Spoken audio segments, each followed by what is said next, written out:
let's sort of dig in and let's look at what we're talking about relative to the pivot plan. Now, when you think about Medicaid, you think about complexity, and everything associated with Medicaid is complex. But our hope is that through the development of this program, we're actually going to begin to simplify the operations of some things. And you'll see that. So when this says a single care coordination delivery system, that's important because today we have multiple care coordination delivery systems, some of which will continue to exist in some specialized program and waiver areas, but we really hope to begin to convene some of our big care coordination systems into a single operation as opposed to multiple different ones. Obviously, our goal is to link patients, to link providers, to link community resources, those kinds of things to achieve better outcomes. So that'll be important. Today, our care coordination systems are by and large are siloed, and you'll see that as we sort of talk about this a bit. And I do want to mention that these slides will be placed on our website. I apologize, I mentioned this earlier. These slides will be on our website probably later today, I guess, soon after the meeting. So you'll be able to go there, print them out, download, whatever it is you can do with them that you'd like. So don't feel like you have to capture every word, but they will be available. So we want to break down some silos that currently exist. For example, today our maternity program operates sort of in a standalone silo. Our health home program operates in a standalone silo, and our Plan First program operates in a standalone silo. And we want to look at how we can sort of address that and make them for a more unified structure. When you talk about CMS and how they help us pay for things, they operate in different categories of payment, different what they call authorities. The particular authority that's associated with this kind of program is actually fairly new in CMS speak. It's called a patient care case management entity. There have been PCCM programs for a long time. Our Patient First program is a PCCM program. The PCCM-E is a relatively new authority that's available that CMS has given us the guidance to use. So that's the CMS authority. Now, in this talk, we're going to use the phrase pivot entity when we're talking about the specific organizations in Alabama. But for those of you all that are interested in such things as CMS authorities, that's where it comes from. In contrast to an 1115 waiver, or in contrast to a state plan amendment or other things, this is a 1915B PCCM entity authority. So just be aware of that. Okay. Now, the three big areas that we are talking about combining in this care coordination system are those recipients that we would consider by and large primary care, the primary care world. Today, think about our patient first world, for those of you all that are familiar with that term. Our maternity care patients, Alabama Medicaid pays for approximately 30 to 35,000 deliveries in Alabama in the run of a year. A little over half of the deliveries in the state, and that the coordination of care for those individuals would be part of what this work is about. And then the Plan First family planning recipients care coordination would also be the area of focus. So this is these particular areas as opposed to some of the other areas that get some very specific waiver coordination in other types of programs. But these are three big ones. And you'll see that in just a minute in terms of the number of people we're talking about and whatnot. I'll share that with you. Sorry, I have to flip a few pages here. Let's see. Okay.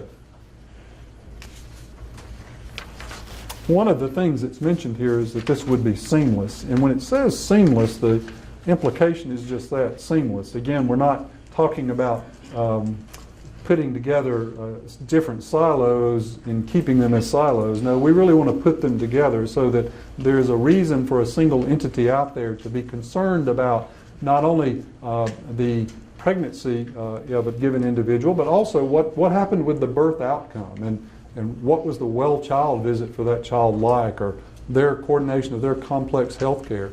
And to even roll it further backwards, what about planning the next child? And how do we do that? And we'd like for a single entity to have reason to be concerned about all of those types of things. So when we say seamless, that's the reference we're talking about there. Here it says care coordination services available to more recipients, not just limited to health home recipients with chronic conditions. Although that is how our current health homes are paid, they have a more responsibility than that, but we want to be explicit about that in our pivot entity discussion, such that there are folks out there that maybe don't reach the chronic condition definition for that's currently existent in the health homes. They may not meet that at all, but they may still need to have care coordination services. Obviously, by reducing these kinds of barriers, we hope to impact health outcomes and to make a bigger impact. And this program will be statewide. Now, there will be some regional aspects to this, and that'll be obvious as we sort of go along here. Okay, so hang on just a minute. Okay.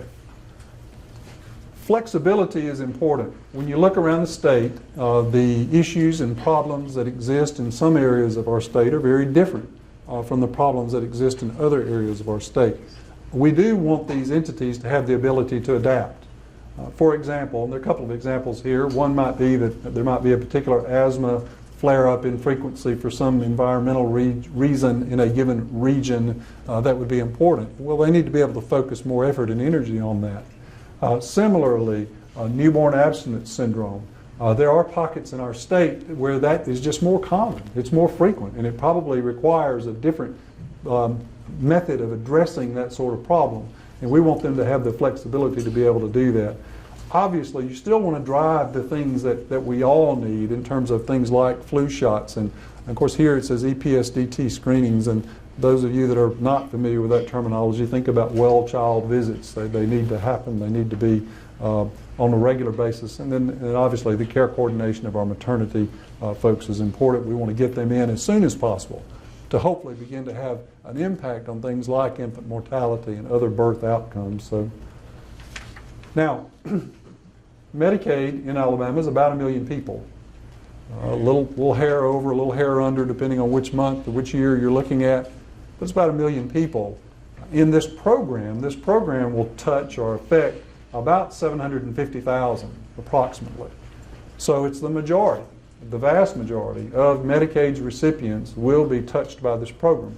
And they're touched today by these different silos in one way or another. But we hope to be able to unify how these folks are coordinated in this system. So that patient first population alone is about 600,000+ people. The maternity care population, again, I just said we deliver over 30,000 women per year. That's a big number. Plan first recipients, that's a big number. Those are individuals that have partial Medicaid eligibility for only family planning services, but it's a large number of people, literally tens and tens of thousands of people, so they're affected. Now, the foster children population and former foster children population is not quite as big. There are about 5,000 or so foster children in the state, but they would be also care coordinated by this kind of system. That actually is a new feature in this system that has not been part of the Patient First program, but we think we can accomplish that in this program, so that'll be different.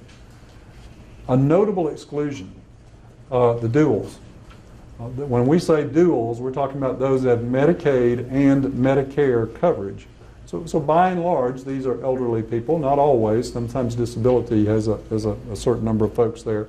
But the duals will be excluded, and then those that are in the long-term care waivers or that have been in a nursing home for a good while, they're going to be excluded from this program. So although it includes a lot of people, there are a few notable exclusions, and those are the ones that are recorded there for you. All right. Now, we've been through a couple of different systems in the past where how someone got assigned to a given care coordination system varied.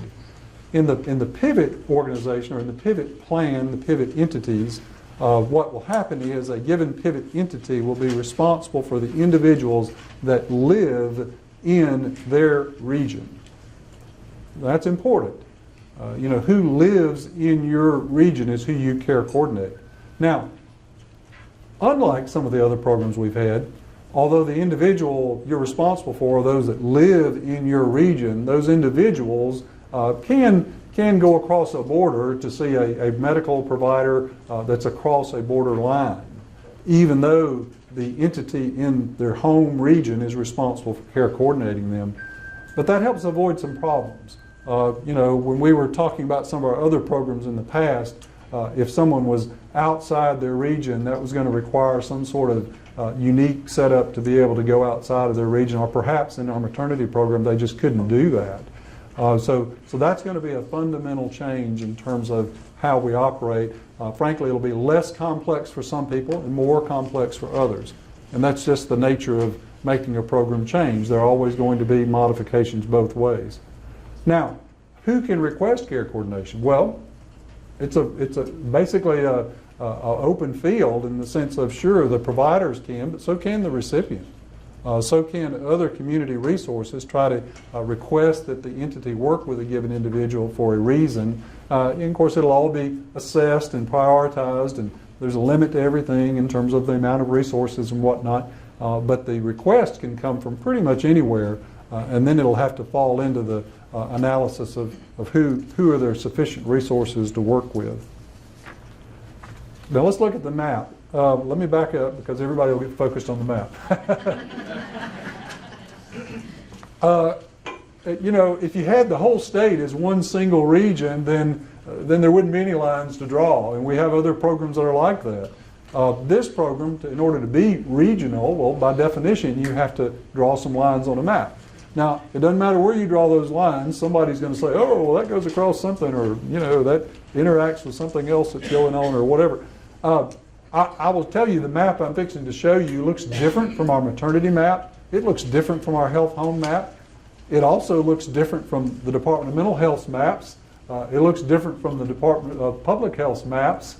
So that's not unusual. That's part and parcel of operating programs. But we did try to respect where people have sort of historically gotten care or particular health systems, but you're never going to be perfect about that. So when you see this, you're going to see it cross some pattern that you have or some system that you have. But we were trying to accomplish a variety of things by doing this. So this is the map. There are some key features we were trying to do. Obviously, it had to be statewide. That was important. But we also wanted to look at ensuring sort of financial stability for these organizations. Because of our previous experience and other programs, we really felt like each region had to cover 100,000 lives or so. And these regions do that. Each of these regions has at least 100,000. Now, some are a little bigger, but they don't have the wide variation that our health home regions have today. The smallest of these regions is right at 100,000. The largest is right at about 125,000. So they're pretty narrow, tight band in terms of the size. So what does that mean? Well, that means the regions are widely different in size, right? I mean, obviously there's a high density population in Jefferson and Shelby County, so their region's very small. But in northwest Alabama, the region is big because of the population on the west side of Alabama is so thin, and you have to cover a bigger region. And of course, there are operational advantages and disadvantages both ways in terms of doing the work and accomplishing the care coordination. But that's why these are different sizes in what you see here. So there's 7 regions, and we think that those regions can be pulled together to operate. Now, as it does mention on the slide, the agency intends to contract with one entity per region. Again, we're trying to break down silos. Operationally, we just think it's more efficient if we have one entity per region. Unlike some of the other programs we've had in the past where CMS has really wanted us to have 2 or even more entities in a given region, because this type of program falls under the authority it does, they're actually okay with us having one entity per region. So that's a battle we've not really had to battle about this time. It's been very acceptable to CMS. They do require that a patient has a choice of actual care coordinators to work with, which that's pretty easy to accomplish. So there will be, as our plan is now, one entity per region. So at the end of all of this, there should be 7 pivot entities to covering the whole state. Now let's talk about the board structure. We've gotten a wide variety of feedback about the board structure. We've had different organizations through the years that have had different board structures. This particular board structure is much more similar to what we saw under the Patient Care Networks of Alabama, but even this is different from that organization. So, but one of the things that we heard through other programs was, let's don't make the board too big, because it just becomes unwieldy at some point to convene meetings and get everybody on the same page for what's going on. So the goal here, if you had the minimum number of people on the board, you would have 12. Now, we have said that you can make the board bigger if you would like, but you've got to maintain these sort of ratios in terms of the board membership. So you could have a board of 24, or you could have 36. I don't know that anybody wants that, but you've got to maintain this ratio of 50% of the board being primary care physicians. As it mentions here, one of those slots would actually be an OB type position, because a big portion of this program is maternity care and what goes on with maternity care. So we think it's very important they're represented on the board. Hospitals are a significant part of our spend and have a significant impact on large sections of the system around the state. So they're represented with 2 positions. These other particular board slots we think are critical to what goes on in our state in terms of providing care for Medicaid recipients. So we mentioned community mental health centers, substance abuse treatment facilities, federally qualified health centers, and then there really needs to be consumer representation. And there is on the board, and then you'll see in just a moment there's actually another avenue for consumer input into what goes on with this entity also. It does mention here that hospitals can employ no more than 1 board physician per entity.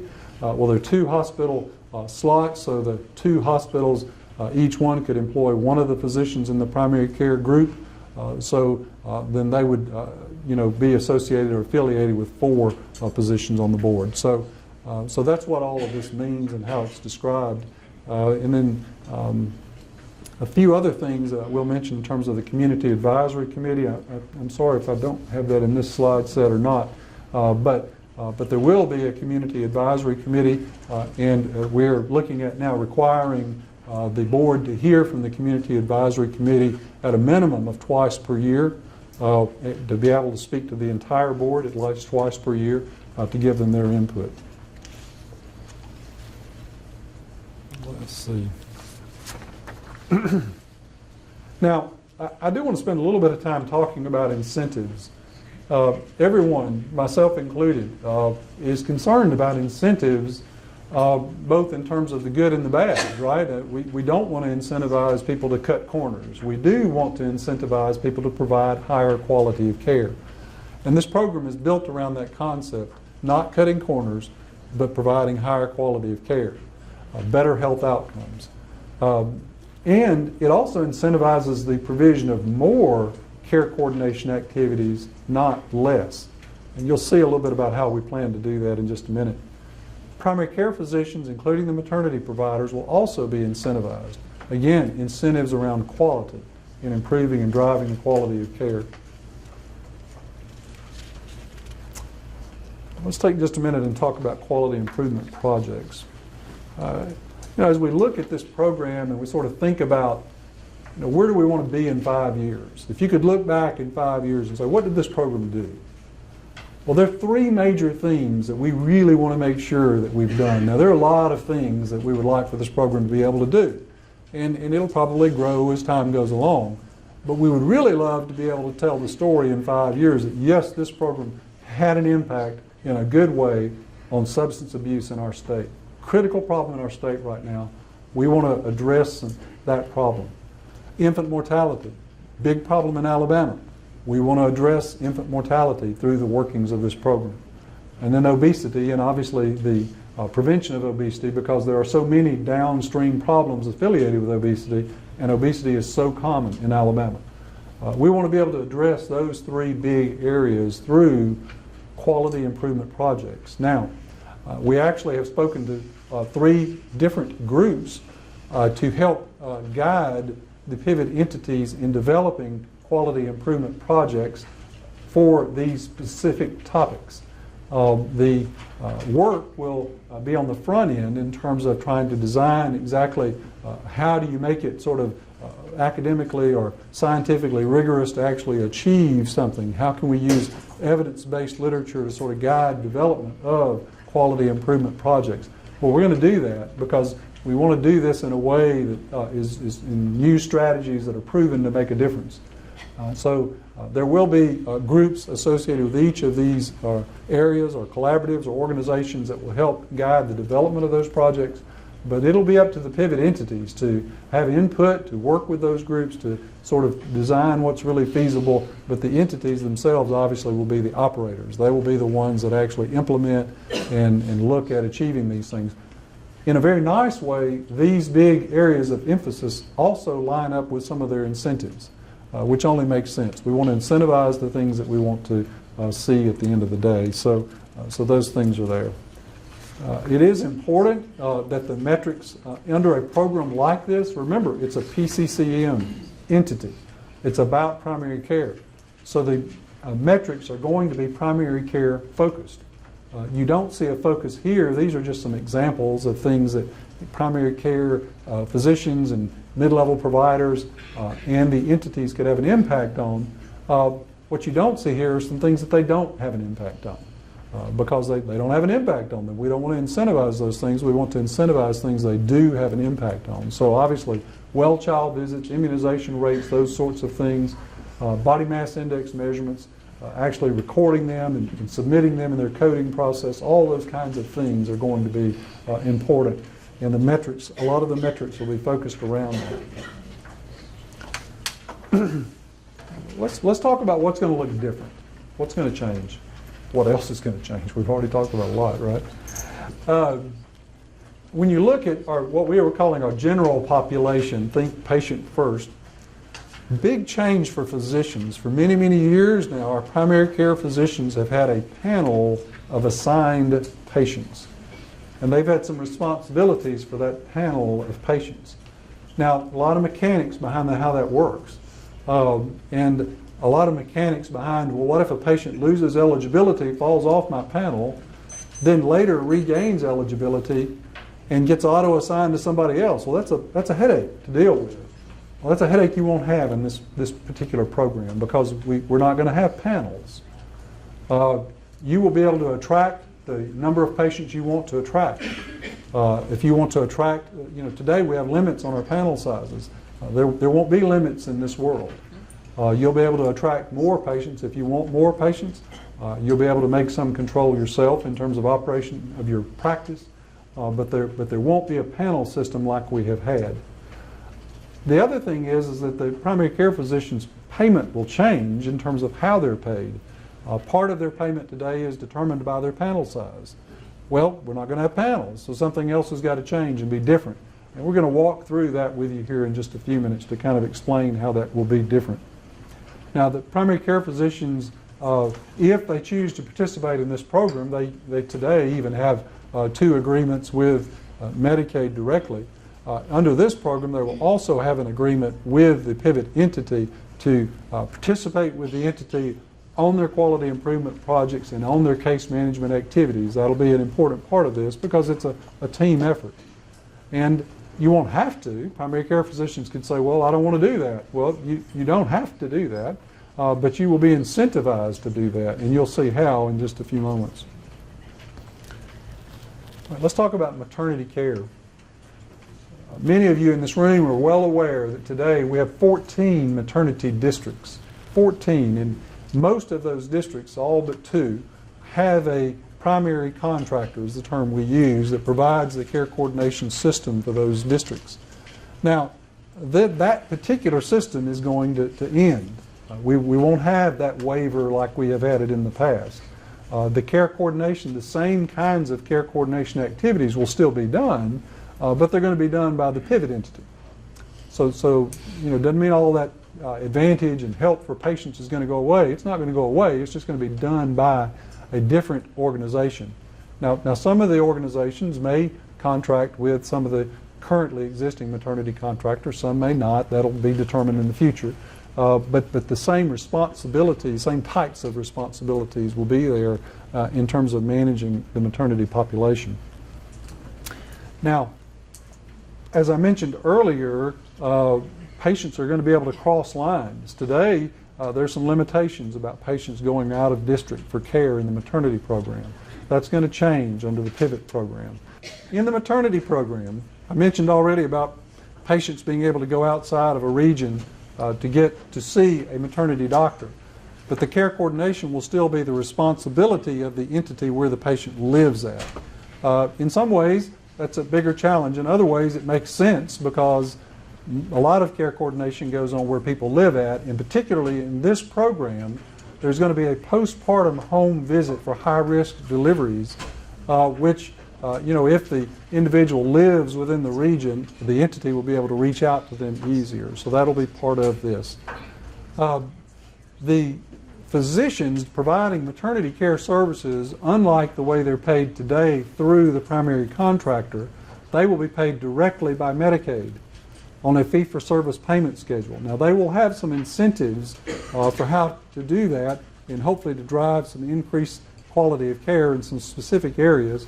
I've had at least 2 or 3 conversations in groups with maternity physicians. I've had several individual conversations, and we've gathered their input into this design, and we'll continue to do so. So just to be aware of that, there's more to come. And then it mentions that if the delivering physician or delivering provider participates with the entity, they'll be eligible for these enhancements. So again, we value participating with the entity, and we're going to incentivize the practices to participate with the entity because there is greater, we think, opportunity for improved outcomes if they do. So we're trying to build that in. Plan First, similarly, the kinds of work that is done in Plan First today will be the same kinds of work that are done in the future. However, we're going to pay for it differently, and today the people that actually provide the care coordination is one group. We're going to go to the entities providing this in the future, so that will be a change. Okay. This slide, you're going to have to kind of bear with me a bit because this slide really describes what's going on in terms of the entity's payment. Now, we're not talking about the physician payment here. We're talking about the entity's payment. The strategy here is that we're paying for activity, not membership. Now, let me contrast that to what we do in the health homes today. The health homes today have this panel of patients they are responsible for, and they receive a certain amount of money per member per month, even if they don't actually end up seeing those folks for face-to-face visits. The health homes today receive a payment even if they don't end up with a face-to-face visit. We want to incentivize more face-to-face visits, more engagement with patients. And that's why a fundamental principle of the Pivot program is paying for activity. You get paid for what you do, not just because somebody is a member, not just because they live in your region. You get paid for what you do. There is a sliver of their payment that I'll explain in a minute that is a per member per month payment, but it is a thin sliver, and I'll explain that in just a moment. So we pay for activity, but there's going to be a cap on the budget. Medicaid has a cap, basically has a cap on our budget, effectively has a cap on our budget, and there will be contractually a cap on the budget for these different regions based on the number of individuals that exist in a region, but there'll be a cap. So it's really up to the entity to say, okay, I better use my care coordination resources wisely because I want to earn this incentive.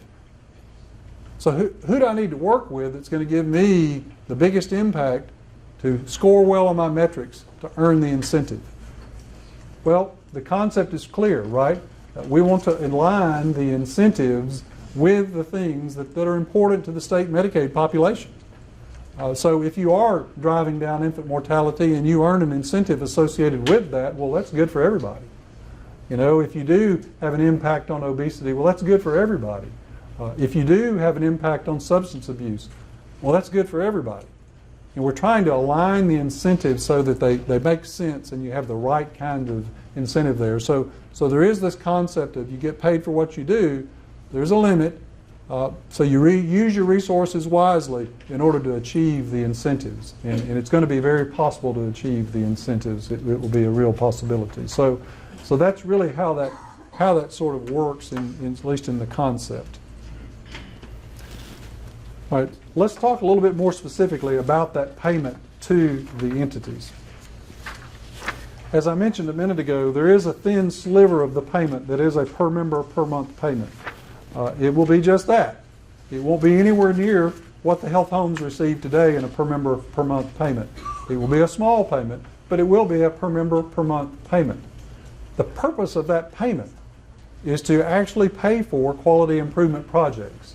The purpose of that payment is to help with some of our staffing requirements around key staff that will be necessary, essential, to work with the design of these projects and to begin the setup of how their staff's actually, the rest of their staff is actually going to work with that.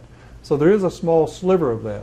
But we actually anticipate the majority, the vast majority of the payment these entities will earn will come from the actual care coordination activities that they do. So they will be doing a service and they will get a reimbursement based on the level and intensity of that service. And that's where most of their income will come from. Now, as I said before, there's a capped amount. Well, if I'm one of those entities, what am I going to do? I'm going to care coordinate all the way up to that capped amount. That's what I want to do. Well, again, it's aligned incentive because we think more care coordination for our recipients is a good thing. So the incentives align, and we think that makes sense. Maternity, similarly, we will be paying for some specific care coordination activities. It lists several of them here. Details are to come about that in terms of what they are, but there will be a certain number of visits that we will pay for, and again, the entity's incentive will be to provide those care coordination visits and hopefully result in better outcomes for recipients. We do plan to specifically pay for a postpartum home visit for high-risk deliveries. So that's different from the program that exists today. That's a new kind of payment. Again, let me remind everyone, we're not talking about more money. We're talking about spending money differently. But there would be a specific payment associated with a postpartum home visit in high-risk deliveries, and that would be different. Plan First recipients, there will be some screening, there will be assessments that are done, but again, specific payments for specific activities that are done for different groups or different individuals in providing either face-to-face or some limited number of phone calls for those recipients. All right, let's talk about actual medical providers in the sense of physicians and others and how they provide care and how they will get paid. As it says here, the payments are tiered and based on service, not participation. Well, exactly what does that mean? What does that look like? Now, there are a lot of details around that, and at least one or more of the organizations here have submitted a number of questions associated with that payment. And I won't be able to go into all those details today, but I do intend to do that in the future when we have a more focused meeting with those providers to be able to address those issues, because we do want to be able to address them. But the primary care physicians will, again, have a affiliation contract with the entity, and there will be some requirements associated with that. Attendance at their medical management meetings, participation on with the case management providers, those kinds of things, participation in the quality improvement projects. That'll be important because you'll need to participate to be able to be eligible for some of the bonus opportunities that come later. For example, not a bonus opportunity, but if you do participate, you actually will have some enhancement of your rates to improve what you get paid for certain E&M codes, evaluation and management codes, so you'll have a reason to participate. Also, you'll have incentives to participate in addition to your fee-for-service payments. You'll have other possible quality payments that you might receive based on what you've achieved in your patients that you have. So let's talk about that. Let's build it from the bottom up. If you look at primary care physician payments, as I said before, they're not going to be forced to participate with this plan. But if they choose not to, then they're only eligible for our regular fee-for-service payment, our basic historic fee-for-service payment. Not the bump rate, not any enhanced rate, just our basic fee-for-service payment, approximately 70 or 80% of Medicare rates. That's what you would get. Now, there are some people out there that only see one or two Medicaid patients. They only want some payment, and maybe that makes sense for them to do that. But we think the majority, and our historical experience has been that the vast majority, 95% plus, primary care physicians will choose to participate because of the incentives that are affiliated with this program. So we'll move up. If they do participate, then we're going to enhance the fee-for-service rate. Some physicians today are eligible for the bump rate based on the federal definitions that we've accepted and adopted. This will be those physicians that will actually be eligible for this payment will be those that meet the bump qualifications, but they also participate with the pivot organization. That's going to be important. So if they do that, then they will get an enhancement to a certain E&M code set payment. So there are about 15 codes that there will be an enhanced payment associated with. So if you do that, you participate, then you become eligible for these other bonuses. Now, again, if you've not participated with the pivot organization, you're not eligible for these other bonuses. But if you do, you are. The first one is patient-centered medical home activities. And there are various PCMH certifying or recognition boards or systems that are out there. We will ask the primary care physicians to practices to present to us their recognition status. If they present that, then there will be an incentive payment associated with that, and that'll be important. Cost effectiveness will be important. You know, what is the sort of cost of care associated with your patients, you know, compared to other similarly situated physicians.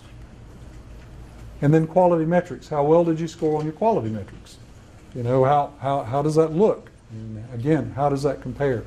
So each of those bonus buckets, we'll say for lack of other term, that's what they are. The details matter, and the details will come later, and we'll show you that later. But this is similar. Many of you are familiar with the Blue Cross methodology. It's not exactly the same, but it's similar to this in terms of the three buckets on the top. So there's more to come about that, and we'll continue to work on it. But primary care physicians will be able to participate in those three bonus buckets. Now, let's talk about delivering healthcare providers. And there we're talking about those providers that actually deliver babies. Their situation today, as I mentioned earlier, they are currently reimbursed through the primary contractors in the maternity waiver system. Well, going forward, it's going to change. Again, their payment will come directly from Medicaid, but we hope to be able to incentivize their payment in a way that recognizes the high value there is with getting people in early to be seen.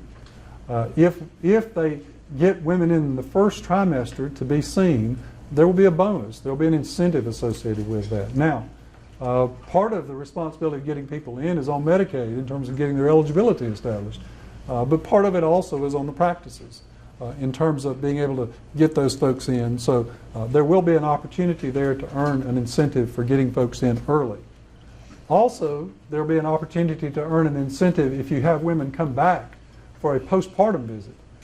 Today, there is no incentive for that. The payment that they receive actually includes coverage for a postpartum visit, but if the women come or don't come, there's not a particular incentive for that. It doesn't change their payment. In the future, it will.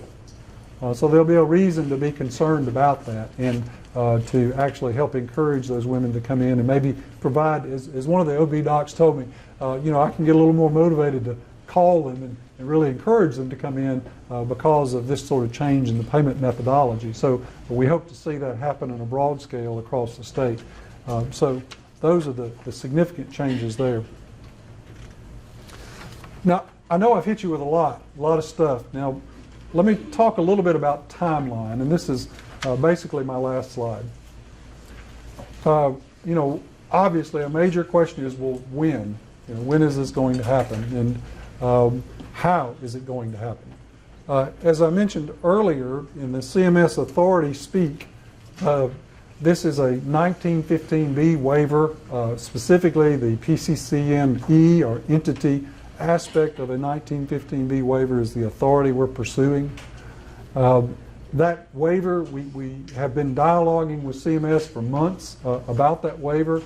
We've made somewhat good progress. It slowed a little bit recently, but then it picked up even earlier this week. So we think we're making some progress about that, and hopefully we'll be able to give good news about that before too much longer.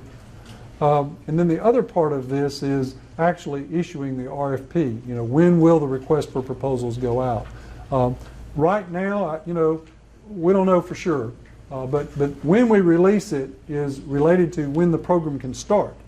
Initially, we would really hope to have the program stand up October 1. It really doesn't look like, because of the protracted nature of our interaction with CMS, that we're going to be able to do October 1. But our goal is to stand it up as soon thereafter as is possible. So it's at least possible that we might release an RFP in early August. That's at least a possibility.